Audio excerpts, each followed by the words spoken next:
நேயர்களுக்கு உங்கள் விஞ்ஞான ஜோதிடர் ஆம்பூர் வேல்முருகனின் இனிய வணக்கங்கள். நம்ம தொடர்ச்சியாக பல ஜோதிட ராசி பலன்களை இங்கே பார்த்துட்டு வரோம். நம்ம இப்போ இந்த ராகு கேது பயிற்சியால் ஒவ்வொரு ராசியினருக்கும் என்ன மாதிரியான பலன்கள் நடக்க இருக்கு அப்படின்றத பார்க்கலாம். கார்த்திகை 2ஆம் பாதம், ரோகிணி, மிருகஷீரிடம் 1, 2ஆம் பாதம் ஆகிய நட்சத்திரங்களை உள்ளடக்கியது தான் ரிஷபராசி. ரிஷபராசிக்காரராகி நீங்கள் எப்பவுமே கொடுத்த வாக்கை காப்பாற்றுவதில் உறுதியோடு செயல்படுவீங்க. அது உங்களுடைய தனிச்சிறப்பு. உங்கள் ராசிக்கு இதுவரை 2-8 சஞ்சரித்த ராகு கேது பகவான் தற்போது உங்கள் ராசிக்கு ஜென்ம ராசியில் ராகுவும் 7ஆம் இடத்துல கேதுவும் சஞ்சரிக்க போகிறாங்க. ஜென்ம ராசின்றது உங்களுடைய சிந்தனை, செயல்பாடு, உங்களுடைய லட்சியம் எல்லாத்தையும் குறிக்கிறது தான் இந்த உங்களுடைய ஜென்ம ராசி. 7ஆம் இடன்றது உங்களுடைய வாழ்க்கை துணை, கணவனானால் மனைவி, மனைவியானால் கணவன், அப்புறம் உங்களுடைய காமம், மகிழ்ச்சி, உங்களுடைய நண்பர்களை எல்லாத்தையும் குறிக்கிறது தான் 7ஆம் இடம்னு சொல்லுவோம். சரி, இப்போ இந்த ராகு கேது பகவான் உங்களுக்கு என்ன மாதிரியான பலன்களை தரப்போறாங்க அப்படின்னு பார்க்கும்போது முதல்ல நம்ம ராகு பகவானை பற்றி பார்க்கலாம். இதுவரை உங்கள் ராசிக்கு 2ஆம் இடத்துல சஞ்சரித்து தேவையற்ற பிரச்சனைகள், குடும்பத்தில் ஒரு அமைதியின்மை, பொருளாதார நிலையில் ஒரு ஏற்றத்தாழ்வு, முக்கியமாக மற்றவங்களோட பேச்சால் பிரச்சனை, நீங்கள் மற்றவங்கள்ட்ட பேசி அதனால் வம்பு சண்டைகள், வாக்கு விரோதங்கள், இது எல்லாமே ஏற்படுத்திட்டு இருந்தார் இந்த ராகு பகவான் 2ஆம் இடத்துல உங்களுக்கு சஞ்சரிக்கும் போது. இனி அவர் உங்கள் ராசியிலே ஜென்ம ராகுவாக சஞ்சரிக்க போகிறார். அதனால் இனி குடும்பத்தில் உள்ள பிரச்சனைகள் எல்லாமே நீங்கி ஒரு அமைதியான சூழல் குடும்பத்தில் உண்டாகும். பொருளாதார நிலையில் இருந்த ஏற்றத்தாழ்வுகள் எல்லாம் நீங்க போகுது. இருந்தாலும் சரி, ஜென்ம ராகுவால் எதிர்மறை சூழ்நிலைகள், பிரச்சனைகளும் அதிகரிக்கும். தன்னால் ஒரு விஷயத்தை செய்ய முடியுமா அப்படின்ற சுய சந்தேகமும் எதிர்மறை மனப்பாங்கும் ஏற்படக்கூடிய வாய்ப்புகள் அதிகமாக இருக்கு. தேவையற்ற டென்ஷன், மனக்கவலை, எதிர்காலம் பற்றிய பயம் போன்றவைகள் அதிகரிக்க வாய்ப்புகள் இருக்கு. அதனால் நீங்கள் என்ன பண்ணணும் அப்படின்னா, எதிர்மறை எண்ணங்களை தவிர்த்து நேர்மறையாக சிந்திக்க பழகுங்க. உங்களால் எந்த விஷயத்தையும் செய்ய முடியும் அப்படின்ற நம்பிக்கையை நீங்கள் வளர்த்து கொள்வது ரொம்ப ரொம்ப அவசியம். உடல் ஆரோக்கியத்தில் கொஞ்சம் அதிக கவனம் செலுத்துங்க. முக்கியமாக ஒரு விஷயத்தோட இன்னொரு விஷயத்தை இணைச்சி பார்த்து கவலைப்படுறது, ஏற்கனவே நடந்த எதிர்மறையான விஷயங்களை சிந்திக்கிறது, இந்த மாதிரியான சூழ்நிலைகளை நீங்கள் தவிர்க்க வேண்டியது ரொம்ப அவசியம். ஏன் அப்படின்னா, அதனால் தேவையில்லாத டென்ஷன் ஏற்பட்டு கோபம் அதிகமாகி அந்த கோபத்தை நீங்கள் மற்றவங்க மேலே காட்டி அதனால் பிரச்சனைகள் வர்ற வாய்ப்பு இருக்கிறதுனால அந்த மாதிரி ஏற்கனவே நடந்த எதிர்மறை எண்ணங்களை ஒன்றோடு ஒன்று முடிச்சு போட்டு அதன் மூலம் கோபத்தை அதிகரிச்சுக்க வேண்டாம். அதனால் இந்த மாதிரியான விஷயங்களை நீங்கள் தவிர்க்கிறது நல்லது. எப்போவுமே முன்னாடி நடந்த உங்களுக்கு இது நேர்மறையாக நடந்த நல்ல விஷயங்களை நினைவுக்குள்ள கொண்டு வந்து பழகுங்க. அது உங்களுக்கு நேர்மறை மனப்பான்மையை அதிகப்படுத்தும். எந்த சூழ்நிலையும் சமாளிக்கக்கூடிய தைரியத்தையும் ஏற்படுத்தும். அதே நேரத்தில் அவசரப்பட்டு எந்த முடிவையும் நீங்கள் எடுக்கக்கூடாது. உடல் ஆரோக்கியத்தில் கொஞ்சம் அதிக கவனம் செலுத்தணும். பொறுமை, நிதானம் ரொம்ப ரொம்ப அவசியம். யோகா, தியானம் போன்ற விஷயங்களை நீங்கள் பயில்றதுனால மன அமைதியை கண்டிப்பாக பெற முடியும். உங்களுக்கு அறிமுகமாகும் யாரையும் நீங்கள் முழுமையாக நம்ப வேண்டாம். புதிய அறிமுகமானாலும் சரி, ஏற்கனவே உள்ள நபர்களாக இருந்தாலும் சரி, அவங்க யாரையும் முழுமையாக நம்பி எந்த விஷயத்திலையும் இறங்காதீங்க. இந்த மாதிரியான பிரச்சனைகள் உங்களுக்கு இந்த ஜென்ம ராகுவால் ஏற்பட்டாலும் வர இருக்கிற குரு பெயர்ச்சிக்கு பின் குரு பகவான் 9ல் சஞ்சரித்து, அதாவது குரு பகவான் உங்கள் ராசிக்கு 9ஆம் இடத்துல இருந்து உங்கள் ஜென்ம ராசியை பார்க்கறதுனாலையும் உங்கள் ஜென்ம ராசியில் இருக்கிற ராகுவை பார்க்கறதுனாலையும் உங்களுக்கு ஏற்படக்கூடிய தீய பலன்கள் எல்லாம் குறைந்து நற்பலன்கள் அதிகரிக்கும். அதனால் இந்த ஜென்ம ராகுவால் நீங்கள் பெரிய அளவுக்கு இப்படி ஆகுமோ அப்படி ஆகுமோ அப்படின்னு பெரிய அளவுக்கு நீங்கள் கவலைப்பட வேண்டிய அவசியம் கிடையாது.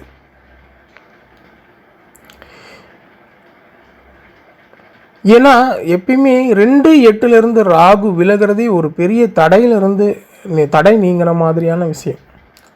அதை விட உங்களுக்கு இந்த ஜென்ம ராகுவும் 7ஆம் இட கேதுவும் ஓரளவுக்கு நற்பலன்கள் தான் ஏற்படுத்துவாங்க. அந்த அளவுக்கு தீய பலன்கள் நடக்க வாய்ப்பில்லை. அப்படின்றதுனால இந்த எல்லாமே உங்களுக்கு ஜென்ம ராகுவாக இருந்தாலும் குருவின் பார்வையால் உங்களுக்கு அனைத்து விஷயங்களும் சாதகமாக அமையும். அப்படின்றதுனால கவலைப்படாதீங்க. அடுத்து கேது பகவான் இப்போது என்ன பண்ண போகிறார் உங்களுக்கு அப்படின்னு பார்த்தோம்னா, இதுவரைக்கும் உங்கள் ராசிக்கு 8ல் சஞ்சரித்து தொடர்ந்து ஏதாவது ஒரு பிரச்சனை, நீங்கள் எடுக்கிற விஷயங்கள் எல்லாத்துலேயும் ஏதாவது ஒரு தடை, மன அழுத்தம், அவமானம், வீண் பழி, அது மட்டும் இல்லாமல் சின்ன சின்ன விபத்துக்கள், இது எல்லாத்தையும் ஏற்படுத்தியது கேது பகவான். தற்போது அவர் உங்கள் ராசிக்கு 7ல் சஞ்சரிக்க போகிறார். ஏன்னா இதுக்கு முன்னாடி 8ல் சஞ்சரிச்சுட்டு இருக்கனால இந்த மாதிரியான பிரச்சனைகள்லாம் தந்த கேது பகவான் இப்போது உங்கள் ராசிக்கு 7ஆம் இடத்துல சஞ்சரிக்க போகிறார். அதனால் இதுவரை இருந்த பயம், கவலை, தடைகள் எல்லாமே விலகும். உங்களை நீங்கள் ஒரு ஆசுவாசப்படுத்தி கொள்ளக்கூடிய சூழ்நிலைகள் உருவாகும். அதாவது உங்களை நீங்கள் இதுவரைக்கும் இருந்த பிரச்சனைகள்லாம் விலகி ஓரளவுக்கு ஒரு நிம்மதி பெருமூச்சை நீங்கள் விட்டுக்கொள்ள முடியும். ஆனால் 7ஆம் இடத்துல சஞ்சரிக்கிற கேது பகவான் எல்லாமே நல்லது செய்வார் அப்படின்னா அந்த மாதிரி கிடையாது. பட் 8ஆம் இடத்துல இருந்த கேது பகவான் செஞ்ச தீமைகளை விட 7ஆம் இட கேது பெரிய அளவுக்கு தீமைகள் செய்ய போகிறது இல்லை. அப்படி பார்க்கும்போது உங்களுக்கு 7ஆம் இடத்துல கேது பகவான் சஞ்சரிக்கிறதுனால கணவன் மனைவிக்குள்ள கருத்து வேறுபாடு வர வாய்ப்பு இருக்கிறதுனால கொஞ்சம் கவனம் தேவை. தம்பதிக்குள் ஒருவருக்கொருவர் நீங்கள் விட்டு கொடுத்து போனீங்கன்னா தேவையற்ற பிரச்சனைகளை நீங்கள் தவிர்க்கலாம். முக்கியமாக ஈகோவை தவிர்க்கணும்.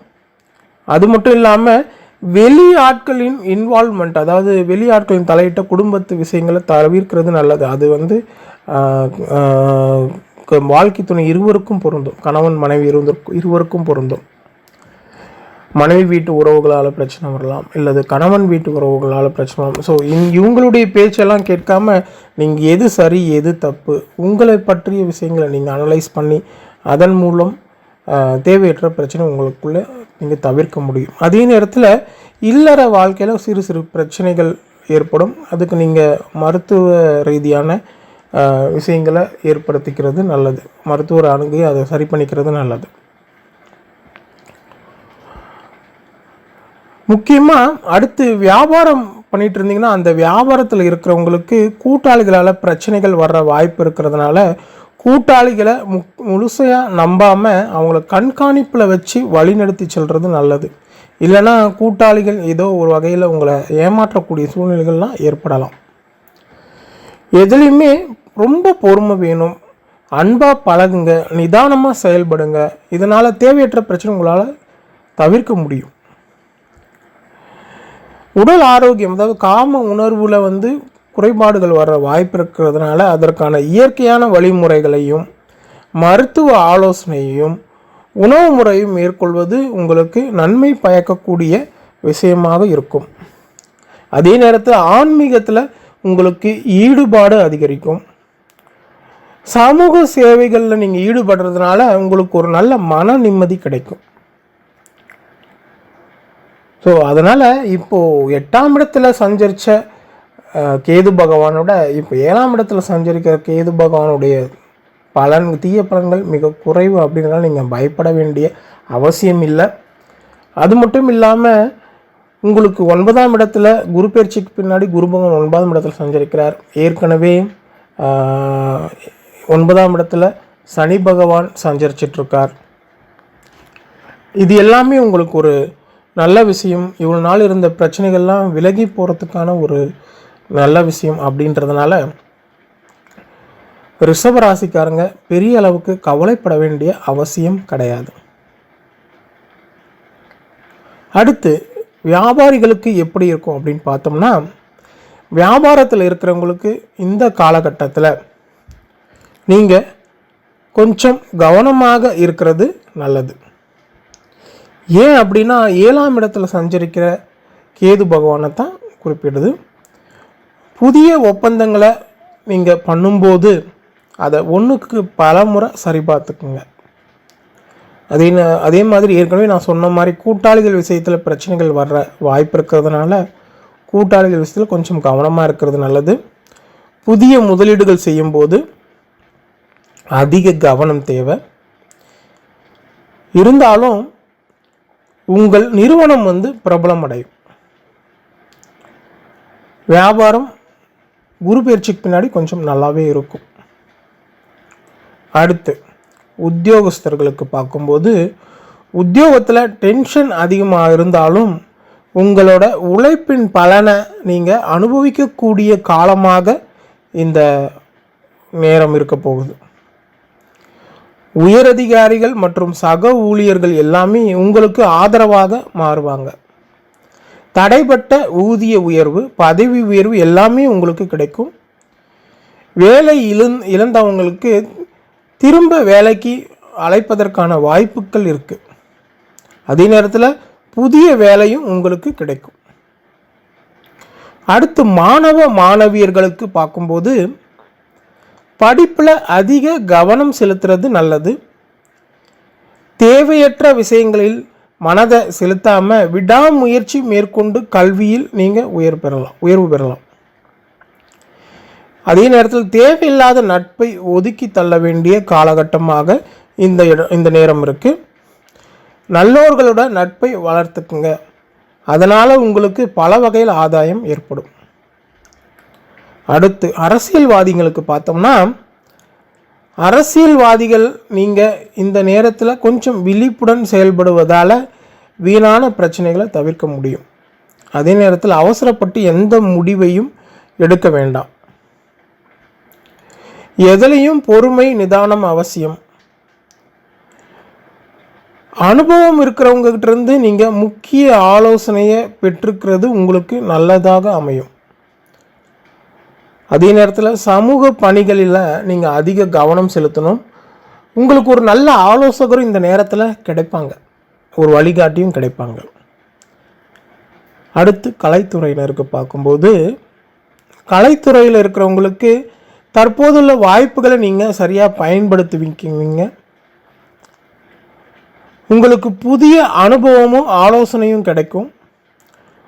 பொறுமையுடனும் திறமையுடனும் செயல்பட்டால் நீங்கள் உங்களுக்கு கலைத்துறையில் எந்த அளவுக்கு உயரம் போகணும்னு நினைக்கிறீங்களோ அந்த விஷயம் இந்த காலகட்டத்தில் உங்களுக்கு நடக்கும். இருந்தாலும் நண்பர்களிடத்துலையும் உறவுகளிடத்துலையும் நீங்கள் கொஞ்சம் கவனமாக இருக்கிறது நல்லது. உங்களுக்குரிய சரியான பரிகாரம் அப்படின்னு பார்த்தோம்னா, ஸ்ரீபெரும்புதூரில் இருக்க ஆதிகேச பெருமாள் மற்றும் ஸ்ரீமத் ராமானுஜ பெருமானை நீங்கள் வெள்ளிக்கிழமையில் சென்று வழிபடுறது உங்களுக்கு நன்மை தரக்கூடிய விஷயமாக இருக்கும். அடுத்து ஜோதிட நிகழ்ச்சியில் உங்களை சந்திக்கும் வரை உங்களிடமிருந்து விடைபெறுவது உங்கள் விஞ்ஞான ஜோதிடர் ஆம்பூர் வேல்முருகன். நன்றி, வணக்கம். ஸ்ரீ குபேரன் டிவியை பார்த்தமைக்கு நன்றிகள். மேலும் இது போன்ற தகவல்களை தெரிந்து கொள்ள ஸ்ரீ குபேரன் டிவியை சப்ஸ்கிரைப் செய்யுங்கள். மறக்காமல் பெல் ஐக்கானை கிளிக் செய்யுங்கள்.